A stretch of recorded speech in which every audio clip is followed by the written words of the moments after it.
Hi everyone, I'm Roxanne. I'm the Executive Director of CAMCYCLE, the Cambridge Cycling Campaign. And I'm going to talk to you today not so much about cycling, but more about community. And I hope that some of the things I'll go through today will make you realise that you're probably already having more impact than you realise, but also how can we intensify that impact even more. So quickly, what is CAMCYCLE and how is that relevant? We work for more, better and safer cycling for all ages and abilities in and around Cambridge. And actually it was great to follow on from Carol's talk, because I actually believe cycling is a wonder drug for so many of the issues that you talked about. And if we look at those UN Sustainable Goals, you can tick off nearly all of those in some way as cycling helping that out. So CAMCYCLE, it's a charity, mostly volunteer run until they hired me, and then I've hired 3 more. 2 of who are leaving me this month. Ellie, don't go. They've finished their internship. We play quite a vital role in the community now. We actually look at every single planning application that goes through Cambridge to identify if cycling's involved and if it's being treated well enough. So in terms of understanding how individuals can have an impact in their community, CAMCYCLE has taught me quite a lot. But anyway, it's taught me a lot. This is my big black slide where I say, who else here is feeling really tired and really overwhelmed and not really sure what they should be doing right now? Yeah, I've just organised the Festival of Cycling, which went for a whole month, so I'm absolutely exhausted. Sometimes it's just, I don't even know where to begin. And what I hope I can do today is maybe show some of the tools and techniques that might help you get to the heart of, well, what can I actually do to have the most impact? So I decided to use this tool to help me today with my talk, and it's called the theory of change. And if you work with me at CAMCYCLE, you'll know I'm always going on about this. You come to me with an idea, I'll say, that's great, but what's your theory of change? So I've gone through some of the Impact Women's Network documentation and found that the purpose of this network is to maximise the impact of women on Cambridge. And so what am I doing today? Well, I'm giving a talk about impact at the Impact Women's Network Annual Conference. So how do we turn that into some change? And I hope this is big enough. So when we talk about a theory of change, we start with our activities. I'm giving a talk. We think about what the output of that is. So I hope today that these wonderful Cambridge women will be inspired to think deeper about impact in your community. The outcome of this should be intensified impact through some prioritised actions. And the impact from that will be that Cambridge women are going to lead some sustainable, systemic change to solve some local and global challenges. And I believe that gets us then back to our purpose of intensifying impact. Now, I've got a great saying that someone taught to me earlier this year, which is, all models are wrong, but some are useful. So everything I'm telling you today is wrong. Don't hold it against me, but I hope it's useful. Oh, and yes, there's my little hint of, and maybe through this you'll realise why cycling's so important, and that's what I'm trying to convince people when they support CAMCYCLE. So we're back to community. What good shall we do today? And I'm just dividing that into 3 areas. We're going to talk about how can we be good citizens, what can we do in our businesses, and what can we do in our charitable work. So citizenship. Firstly, vote. I'm sure I don't need to tell any of you that, but vote. Some of the numbers are so close, so make sure you're counted. I've said live a good life, and I say good because what does good even mean? But it's just thinking about our choices, and I think we spoke a lot about that in our breakout groups earlier today. Volunteering, and I'll touch on that later, but 2 that I think people don't realise can have such a big impact is contributing to consultations and responding to the good. So, use your voice. You don't need to have a megaphone, although we know we need to do that as well. But if we're operating within the system we currently have, there are so many opportunities to use your voice. What does that look like in a theory of change? I've drawn it up for you. So what are some of the activities we can do? Now, through my experience with CAMCYCLE, I go to these meetings and it's the same people, it's the same voices, it's the same messages over and over again. But what I also notice is that it really can make a difference. That extra voice at one of these meetings can be the tipping point. So get onto the council websites or email me and we'll find the meeting that's talking about the issue you care about. Turn up and make your case. If you can't turn up, write a response, find those consultations. There is so much going on in Cambridgeshire at the moment, particularly around transportation, but as I said, cycling's the wonder drug, so we can actually come and get some of those other outcomes Carol talked about by talking about sustainable transportation and responding to these consultations. We can just talk to others. We can use social media and let's encourage them to take action. And you may have noticed that was one of my action points from earlier today was let's get that letter to help people write to their MPs. And that was my next point. Write to your local councillors, write to your MPs. They want to be re-elected. They don't know what their constituents want if you don't tell them. So tell them and tell them, I'll support you. If you go out on a limb, you've got my backing, I'll vote for you. So we do these activities. As I said, local decision makers will know they have support for some of these bold and scary and new ideas. As an outcome, they'll make those decisions and we'll actually start getting some changes. And what I'd like to see is then we start to get that culture shift where we're making more bold decisions. Because what I see happening a lot locally is that everyone's just a bit scared and we're shuffling around and nothing is actually really happening. So use your voice. Business, and I've got one of my partners in the room today, but this is a partnership that CAMCYCLE recently did with a local law firm, Tees Law, and I found that was just a really rewarding partnership because we talked about this and we designed it together. But anyway, in our business, what can we do? Ethical investment and sourcing decisions, and I've seemed to be on a roll because I've now also agreed to help organise a sustainable finance event where we can really look at what we're doing with our money, but who are we buying things from and where are we putting our profits? Perhaps that leads to having a social enterprise. But then the ones I really want to dig into today are designing community partnerships and thinking a bit differently about corporate giving. And as a small charity involved in lots of fundraising forums, this is something I think we really need to look at. Because it's a maze out there.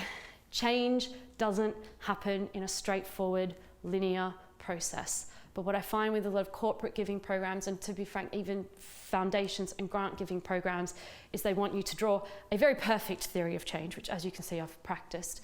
I'm going to do this and 100 people will benefit and therefore this will happen. But you know what, the kind of change we're talking about right now just doesn't look like that.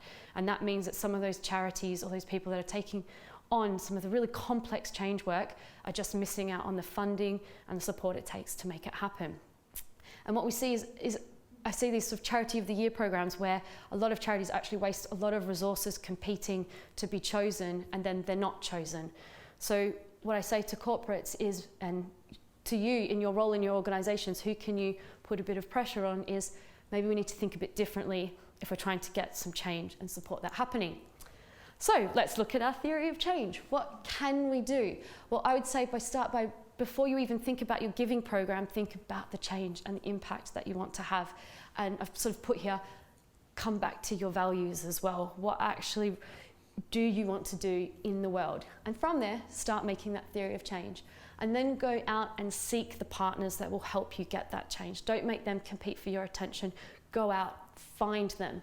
And because often there's a charity out there doing that work and they're not even thinking that they could go and approach you. And then design the partnership. Put a blank piece of paper out there and say, how can we actually do this together? And I think real magic might happen. But the fact is, this needs to be a long-term partnership. These kinds of changes, it won't happen in a year. And I was talking to Fran, I'm not sure if she's in the room, up there, about some really interesting work that ARM's doing in that regard. And it was just really fascinating about this long-term partnership to get some really big change. So the outputs we can expect from that are, particularly if you're working with your organisation to design this change, you're going to get cultural buy-in and you'll find more and more ideas coming on board about how that change might come along. It also means you're going to reduce waste of your resources and of charity resources because a lot of time and money is spent on promotional fluff. Let's just get down and make the change. And if you're working in partnership, I think you're just going to get more people involved. So you're going to get more effective working. Again, the same things I was saying before, we're going to start getting that real systemic change. And I think that will then add up to that culture where we're really tackling the big problems. And if women are behind it, well, we're maximising the impact of women in Cambridge. So what can we do in our charitable work? You can work for a charity. I do. It's been life-changing. It's incredible. So I definitely recommend that. You can donate your goods, your skills, your money. You could take on a volunteering role, or you could be a trustee. So I'm going to sort of package up 3 of these here and talk about them. This is my favourite picture of my presentation.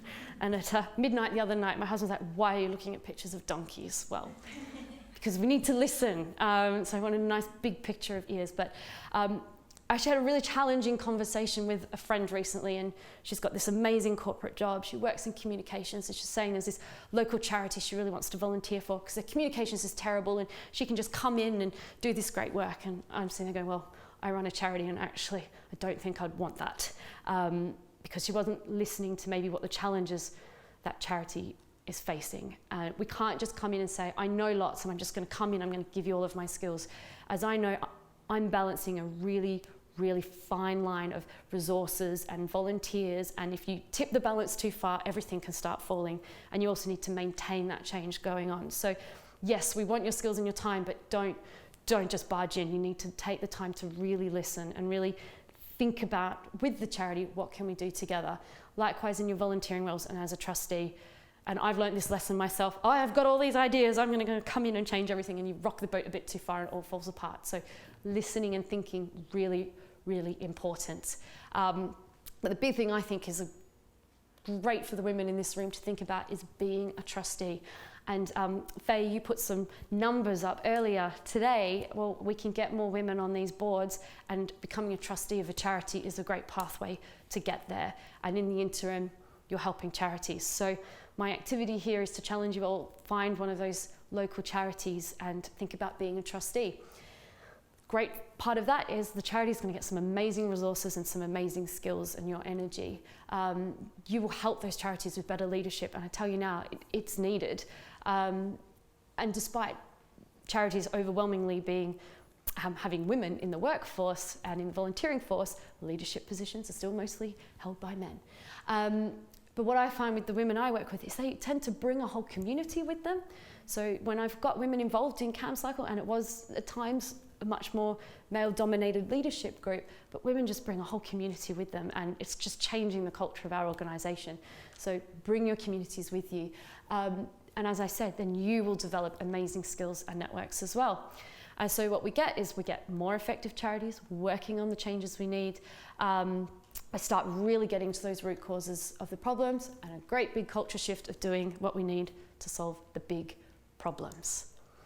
So I hope that so far what I've done is show you that maybe some of those smaller activities that we're doing actually have a ripple effect, and we are more powerful and impactful than we realized. So let's take it up a notch. I'm going to show you another slightly more complex technique, and I'm basing this one on a lunchtime conversation yesterday when someone was complaining to me about potholes.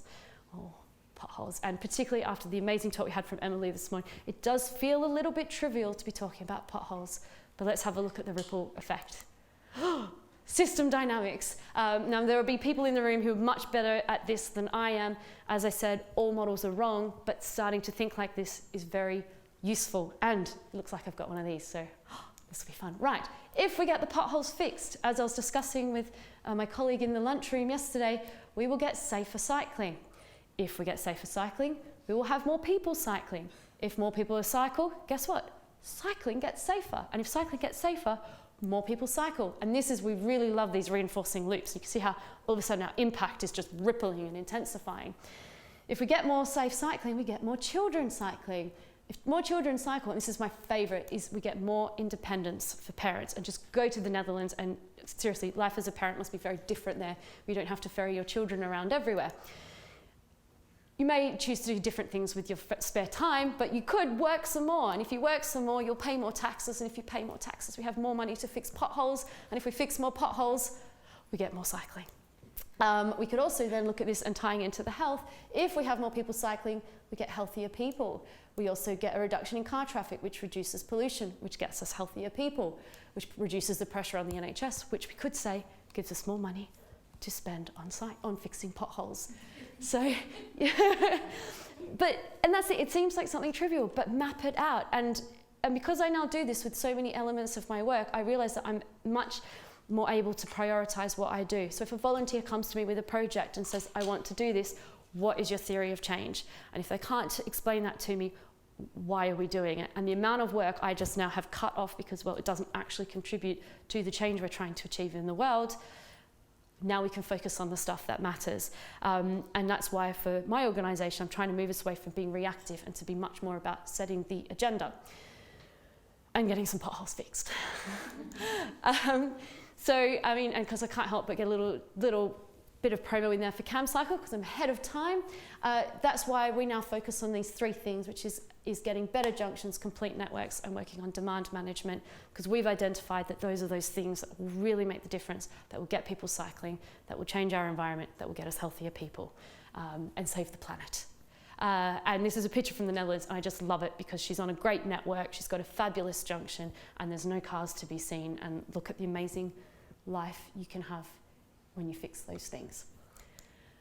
So, having now given you this talk and giving you some tools, I'm just wondering if it's maybe made you think a little bit differently about what good you may do today or in the next few months. I know for me that having now gone through this process for myself, I'm sticking to my one thing. And what I say when people feel overwhelmed and you have that big blank screen is just start by choosing one thing and just get that going. And for me, it is quite literally just riding my bike in any weather, although this bike unfortunately is damaged at the moment, so I'm less stylish than normal, but in any weather, get on my bike and just prove to people that you can do this. And I'm just thinking about that rippling effect that I get to have with my work every day.